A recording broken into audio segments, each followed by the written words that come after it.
There is a specific kind of quiet that a hardware store has at 6:50 in the morning, before the sign gets flipped, before the first customer tries the door handle and cups their hands against the glass to look inside. It is not silence exactly. It is the sound of a building settling into itself. The hum of the refrigeration unit in the back. The faint tick of the fluorescent lights warming up. The smell. And I need you to understand this smell because it matters. Machine oil, sawdust, and something underneath both of those things that I can only describe as the inside of my father's jacket. The jacket he wore every day for 11 years, until the lining gave out, and my mother made him retire it. That smell has no name. It just smells like him, like the store. I am standing at the counter. My left thumb is resting on the edge of the laminate, in a spot that has been worn smooth. Not by me specifically, but mostly by me. Over 25 years of standing in this exact position, reading invoices, taking calls, telling customers we are out of the 3-inch lag screws. But we can order them by Thursday. The smoothed out edge is maybe 4 inches long, warm, a little like skin. The will reading was yesterday. My father's name was Robert Mercer. He built this store from a single rented bay in an industrial strip when I was 3 years old.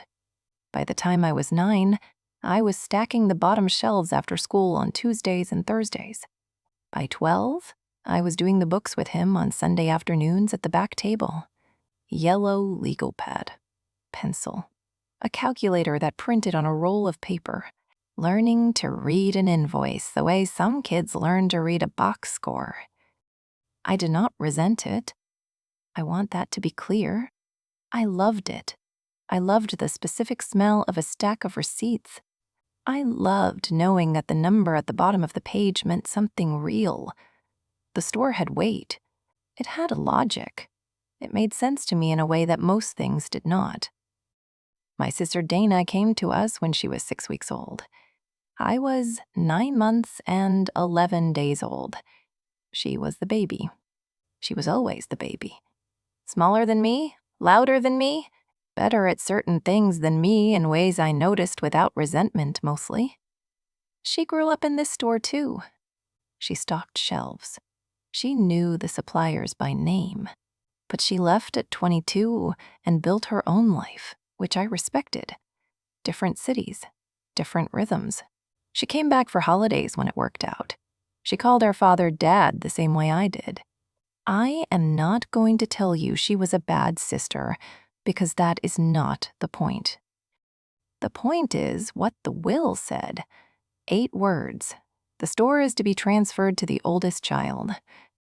My father's attorney read them at a table in a conference room that smelled like carpet cleaner and old coffee. Dana was sitting across from me. She was wearing a dark blazer. She had her hands folded on the table.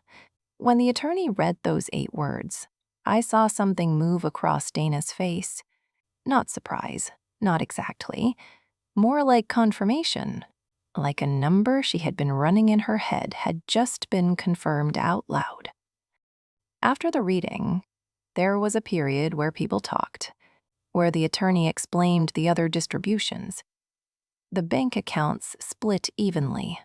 The house already in a trust. The truck going to our cousin Mark. I heard it the way you hear things in a waiting room. Dana said something about getting up to speed on the ordering system.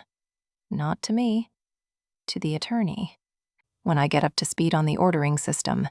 Not if, not we, when. I pressed my thumbnail into my palm under the table. Just once. I drove home and I did not call anyone. I want to tell you about the mug before I tell you anything else. There is a ceramic mug on the shelf near the register. Brown glaze. Slightly uneven. Handmade, I think, or close to it. There is a chip on the handle, maybe a centimeter wide, where someone knocked it against something years ago.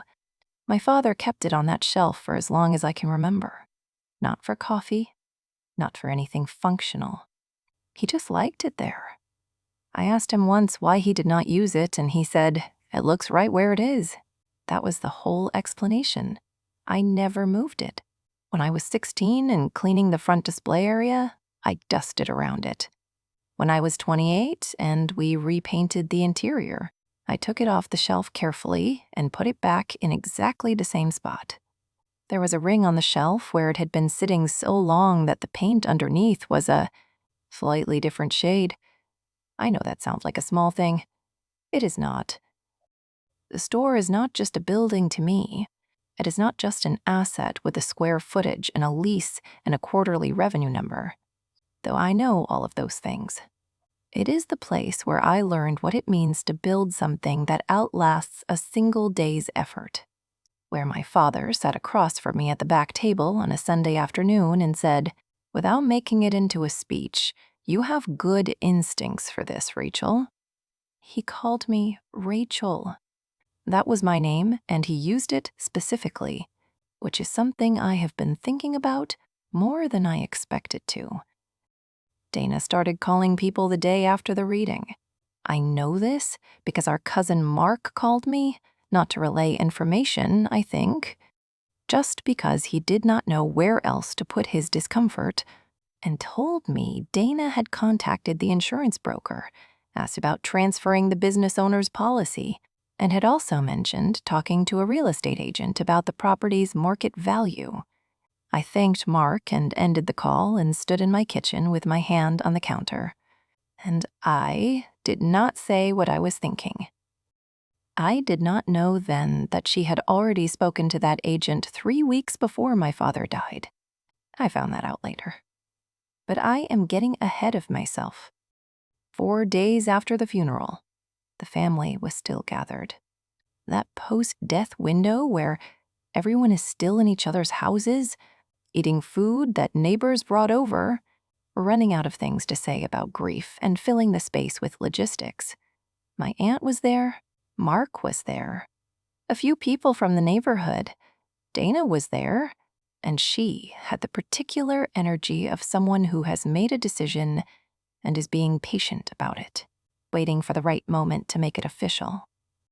Dinner that night was quiet. Someone had brought a roast. There was bread. The conversation moved through the usual channels. The service, the flowers, the stories that come out when people are trying to hold on to someone by describing him. I was listening. I am always listening. And then Dana said it. She was not talking to me directly. She was talking to my aunt. Something about the store's inventory system. How she was thinking about updating the software, modernizing the interface.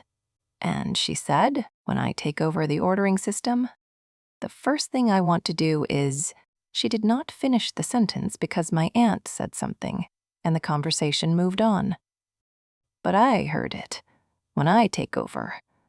Not if we figure out the transition. Not when we sort out how to handle things. When I... Present tense plan. Already decided. The store was hers in her mind, had already been hers for some amount of time. I did not know yet, and the will reading was just the part where it became official. I pressed my thumbnail into my palm once, under the table, and said nothing. After dinner, after the dishes, after the last car pulled out of the driveway, I went to my father's study to find the insurance folder. There was still an open supplier claim, a credit I had been waiting on from a tool distributor. A couple $100, nothing urgent, but it needed the policy number. His desk was the same desk he had had since I was a teenager. Dark wood, 2 drawers on the right side, a shallow drawer across the top. I knew where everything was. The insurance folder was in the bottom right drawer, behind the vehicle registration and the house documents. I found it. And behind it, not hidden, not locked away, not placed somewhere conspicuous, just filed. The way my father filed everything, in the order it arrived in his life, was a manila envelope. Brown. The tape across the seal had gone yellow and a little brittle. It was not addressed to anyone. On the front, in my father's handwriting, the handwriting I had been reading on invoices and legal pads for 25 years, it said, "For the record, do not discard." I stood there with it in my hands. The house was quiet. The desk lamp was on. I could hear the refrigerator in the kitchen from 2 rooms away. Before I tell you what was in that envelope, I need you to understand something about my father. He was not a sentimental man in the way people usually mean. He did not keep birthday cards. He did not have a box of photographs in the closet. He kept records. Official things, documents with dates and signatures and state seals.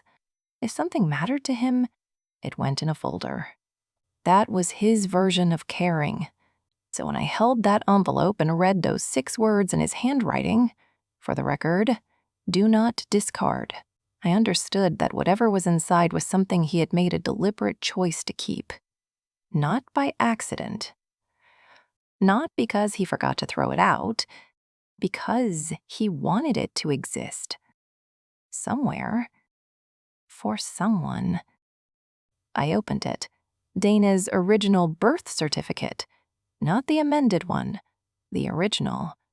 The one that existed before the adoption was finalized, before my parents filed the paperwork, before the court issued the amended certificate with their names on it, before Dana legally became a Mercer. This was the document from before all of that. The one the state had sealed when the adoption went through. And my father had kept a copy. I do not know how. I do not know if the agency gave it to him at the time. I do not know the mechanics of it, but he had it in the bottom right drawer of his desk, behind the insurance folder. For 31 years. I looked at the date.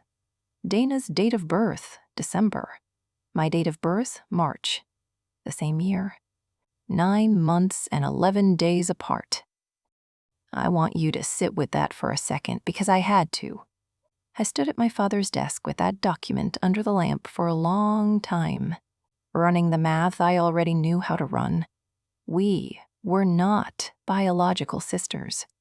I knew that in the way I had always known it, the way it was simply a fact of our family that everyone understood, without it needing to be a regular conversation. Dana was adopted. Dana knew she was adopted. This was not a secret. What was in that envelope was not a revelation about that. What was in that envelope was a date, and the date changed one specific thing. The will said oldest child. I had always been the older one. Everyone in our family knew that. But standing there with Dana's original birth certificate in my hand, I understood, for the first time, that oldest was not a family understanding. It was a legal question. And legal questions do not care about what everyone in the family already knows. They care about documentation. They care about dates on official paper. I photographed every page on my phone. Every page, twice, from 2 different angles, making sure the state seal was legible in both shots, making sure the date was clear and unambiguous. Then I put the envelope back, exactly as I found it, folded the same way, positioned the same way, taped back in place as well as the old tape would allow. I put the insurance folder back in front of it. I closed the drawer. I took my policy number and I went home. I did not sleep. The document said something I still cannot forget, not because of what it proved, but because of what it told me about why my father kept it. He had 31 years to throw that envelope away. He had 31 years to mail it to Dana, or to his attorney, or to put it somewhere with a clear purpose. He did not. He kept it in his desk, behind the insurance folder, with 6 words on the front in his own handwriting. For the record, do not discard. That phrase. I have turned it over in my mind more times than I can count. For the record is what you say when you want something to exist officially. When you want something to be findable. When you want someone, someday, for some reason you may not be able to articulate, to be able to hold it up and say, this is what the record shows. He knew what the word oldest meant. I think he always knew. I did not confront Dana. I want to be very specific about that, because the instinct when you find something like this is to go immediately to the person, to put it in front of them, to let them explain. I understand that instinct. I also understood very clearly that a private confrontation would give me a private conversation, one that could be denied, reframed, redirected. That was not what I needed. What I needed was a probate attorney. Not a family friend, not someone who had done any work for my father, who knew Dana, who had any existing relationship to this situation. A stranger. I found one through the county courthouse's referral list, a name I did not recognize, an office I had never driven past. I made an appointment. I brought my photographs. I sat down across from her and I asked one question. If a will bequeaths property to the oldest child, and the older child can demonstrate through official records that they are in fact the older child by birth date, does the adoption status of the younger child affect how the will is read? She listened. She looked at the photographs. She asked me a few specific questions. Then she told me, adoption does not strip an adopted child of inheritance rights. Dana had full legal standing to inherit under the will. That part was not in dispute, but the will had said oldest, not oldest biological child, not first child raised, oldest. And birth order is a factual question. Courts read will language literally when the language is clear. If the will said oldest, and there was documentation establishing which child was born first, a probate court would follow the document. Likely was a word she used. I noted it. She also said, if Dana files a petition claiming the store under this language, you will have the opportunity to contest it. Bring the documentation. That is how this works. Proof, not argument. I left her office and drove to the county records office. I got a certified copy of my own birth certificate. Then I had the photographs of Dana's original certificate reviewed by a document examiner. Not a private investigator, a professional whose specific job was to confirm that what I was looking at was a real document and not an alteration. She confirmed it. I printed everything clean. I put it in a folder, thin, 5 documents, nothing dramatic, and brought it home. I put it in my kitchen drawer under the takeout menus. I did not touch it again for 9 days. I went back to the store every morning. I opened at 7. I worked the counter. I did the ordering because someone had to, and Dana was not doing it. When Dana came in, 3 times that week, twice to look at the books. Once to meet with a contractor about a display update she was apparently already planning. I was polite. I answered her questions. I said I will look into that when she asked about the point-of-sale system update. I meant it the way you mean something when you are not ready to say the thing you actually mean. She had no idea. If you are still listening, this is where it turns. Because 10 days after I made that first appointment, I got a piece of mail from the county probate court. A notice. Dana had filed a formal probate petition to be recognized as the sole inheriting party to Mercer's Hardware under the language of the will. She had filed it 9 days after the reading, without telling me, without a phone call, without sitting down at the back table and having the kind of conversation 2 people who grew up in the same house might have before taking something to a court. She filed a legal petition to take the store. I read the notice at my mailbox. The morning was cold. There was a dog barking somewhere on the block. I read it twice, folded it along its original crease, and went inside. I called my attorney that afternoon. She told me I had the right to contest. The hearing would be set within a few weeks. Bring the folder. I spent one evening going through everything one more time. My certified birth certificate, the authenticated photographs of Dana's original certificate, a single-page chronology. I had typed and printed Rachel, born March. Dana, born December. Same year. 9 months and 11 days. I checked every date twice. I put the chronology on top, paper-clipped the whole stack, and closed the folder. I did not write a letter. I did not compose a statement. I had 5 documents, and I was going to let the dates speak. I rehearsed one thing, not a speech. One sentence.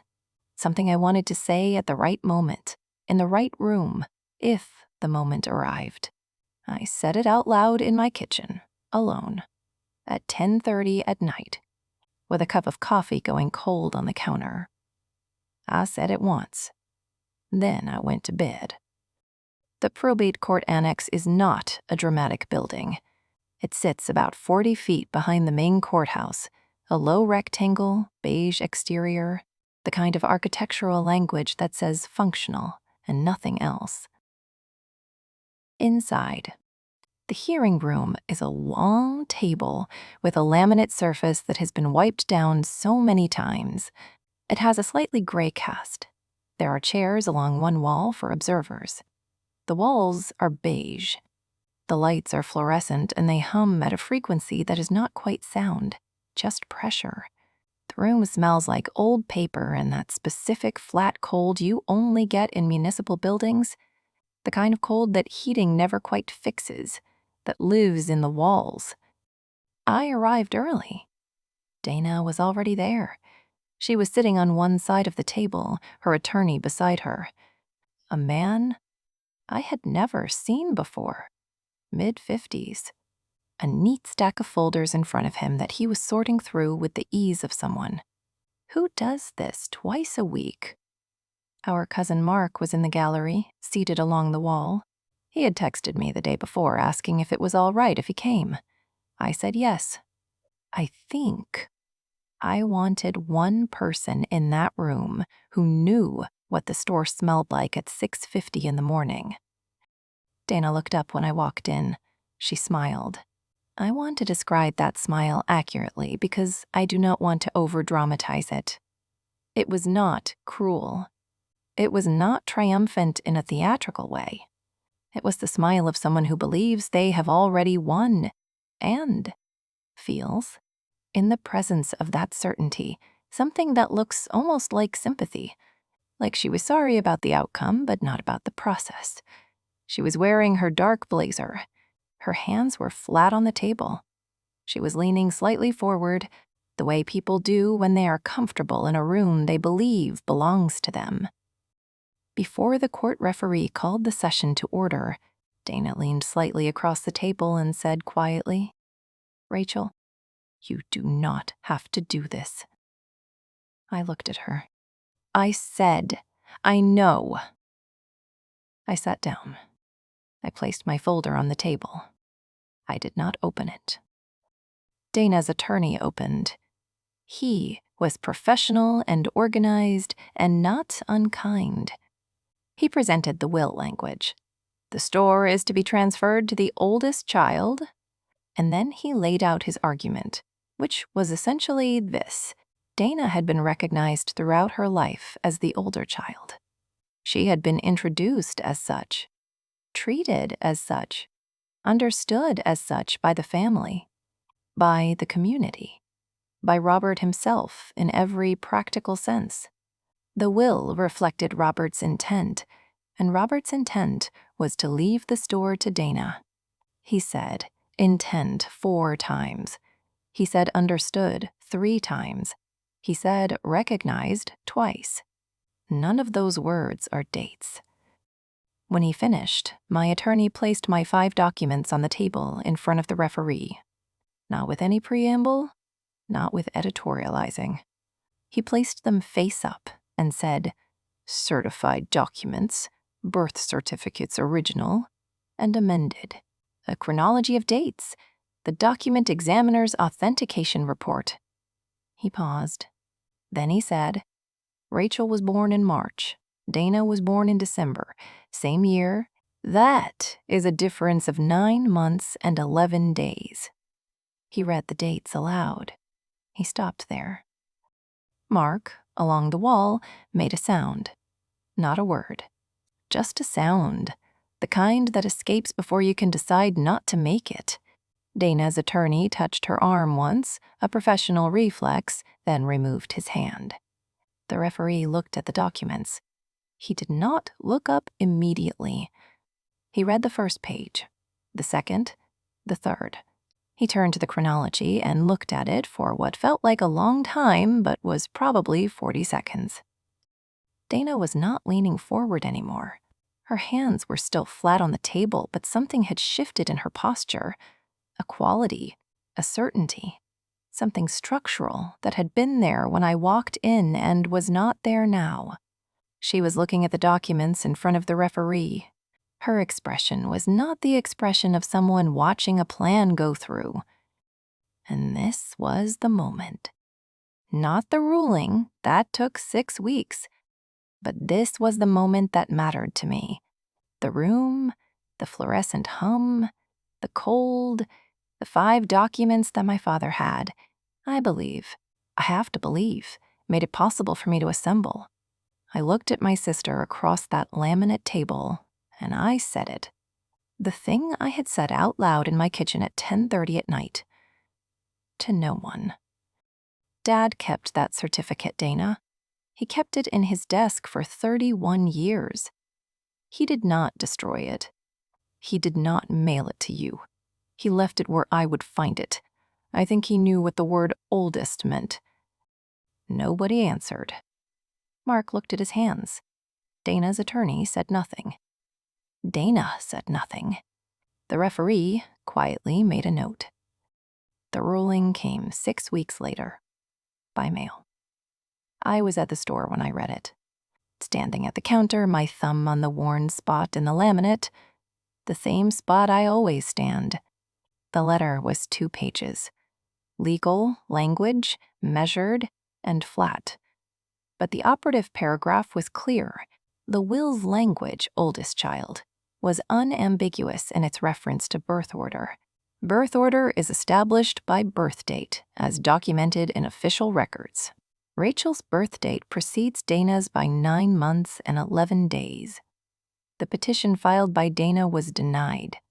Mercer's hardware, its lease, its inventory accounts, its supplier relationships, and the corner lot it occupied were to be transferred to Rachel. I read it twice. I put it down on the counter. The store was quiet around me. The refrigeration unit hummed in the back. The fluorescent lights were fully warm by then, the way they get after the first hour. Not harsh anymore, just steady. I stood there for a minute without doing anything, without calling anyone, without saying anything out loud. Then I went and checked the morning's inventory order. Because it needed checking, and because that is what you do. Dana did not lose her share of the rest of the estate. I want to be clear about that. The accounts, the house proceeds, the other assets, those split evenly as the will provided. She was not left with nothing. That is not the story, but the store. The specific thing she had already begun calling hers, the thing she had already contacted the insurance broker about, already called the real estate agent about 3 weeks before my father died, already met with a contractor about. The store was not hers. The filing fee for the probate petition was hers to absorb. Small number, but hers. She lost Mark, in a quieter way. He did not stop speaking to her entirely, But something shifted in those 40 seconds when the referee was looking at the documents, and Mark was sitting along the wall, and whatever shifted did not shift back. That kind of loss does not have a dollar amount, and it does not appear in any ruling. It just exists now, in the specific way he does not bring her name up when we talk. She lost, I think, the version of herself she had been operating as since before my father died. The one in the dark blazer, leaning forward, already planning the software update, already knowing the outcome. That version required a particular certainty to function. The certainty is gone. The real consequence was not the store. The real consequence was the phone call she made 2 weeks after the ruling. My phone showed her name on the screen. I held it and watched it ring until it stopped. I still do not know what she wanted to say. I still do not know what I would have said back. Some silences are not problems to be solved. Some of them are just the shape of what happened. And you learn to live inside that shape without needing to fill it. I open the store at 7 every morning. The mug is still on the shelf near the register. Brown glaze, chipped handle. That slightly uneven quality that tells you someone made it by hand. It looks right where it is. I have not moved it. I will not move it. There is still a faint ring on the shelf underneath it, where the paint is a slightly different shade. 30+ years of the same spot, the same weight, the same presence. The deed to Mercer's Hardware has my name on it now. Not my father's name passed forward to the oldest child in the abstract. My name. Rachel. The name he used on Sunday afternoons at the back table when he said, "Without making it into a speech, you have good instincts for this." That name is on the ownership line, and it cannot be changed without my signature. Some mornings when I am standing at the counter and the lights are still warming up and the store is settling into itself, I think about that. Not for long, just for a moment. Then I check the morning order and I answer the first call of the day. And I do what needs doing, which is what I have always done. I found it weeks later. Found it because I was still working through his files, still completing the things that needed completing, the insurance binder, the supplier accounts, the paperwork that accumulates around a person's life and has to be sorted through by someone. Who knows what they are looking at? Behind the policy documents, wedged between 2 folders I had already looked at once, the way things get wedged when a desk has been used for decades by someone who kept everything that mattered and nothing that did not. A piece of grocery store notepad paper, folded in thirds, my father's handwriting. 3 lines. Rachel ran the books since she was 12. She knows every supplier by name. She knows what this place is worth and what it costs to keep. Trust her with it. No date. No signature. No instruction about who was supposed to read it or when. He just wrote it down. The way he kept things. Not in a dramatic place. Not with a label. Not addressed to anyone. Just in the binder. In the drawer. In the desk where things that needed to exist went to exist. Went to exist. I put it in the second drawer on the right. Same desk. I did not frame it. I did not photograph it for anyone. I folded it back along its original creases and put it where he put things he wanted to keep. Some mornings I open that drawer, just to check that it is still there. It always is. What is something they assumed belonged to them, just because no one had told them otherwise? And what did it take for you to prove the difference between assumption and fact?